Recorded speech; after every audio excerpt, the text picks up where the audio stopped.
Hi అండి అందరికీ. Night blog అయితే ఇది. కడగటం తొడవటం, రేపొద్దున ఉదయం వంట చేయడానికి అన్ని గిన్నెలు రెడీ. వాళ్ళ క్యారేజీ బాక్స్లు ఉంటాయి కదండి రెడీగా. తర్వాత వాటర్ అవన్నీ పూజ సామాన్లు కూడా సాయంత్రమే కడిగేస్తానండి. పీతాంబరి పెట్టి శుభ్రంగా కడిగేసి నీళ్ళు లేకుండా ఉంటే, మరకలు లేకుండా ఉంటే ఉదయం ఒక్కసారి వాటర్తో మామూలుగా కడిగేస్తాను. ఎందుకంటే నైట్ అంతా అలా ఉండిపోతాయి కదా అనేసి మామూలుగా వాటర్తో అయితే కడిగేస్తానండి.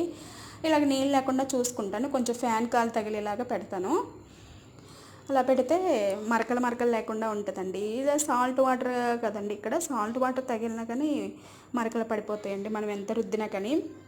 మెయిన్ వాటర్ లేకుండా చూసుకుంటే కొంచెం అలాగ షైనింగ్గా ఉంటాయి. ఇలాగ ఈవినింగే చేసేసుకుంటానండి. ఒక్కళ్ళు ఉన్న వాళ్ళు ఏం చేస్తాం మరి. అలాగే సాయంత్రం పూట కొన్ని పనులు చేసుకున్నామంటే ఉదయం పూట త్వరగా అయిపోతుంది. ఇలాగ స్టవ్ ఇక్కడ క్లీన్ చేశాను. మళ్ళీ ఉదయం ఒకసారి క్లాత్ తుడిచేస్తానండి. ఇదండి నైట్ వ్లాగ్ అయితేను.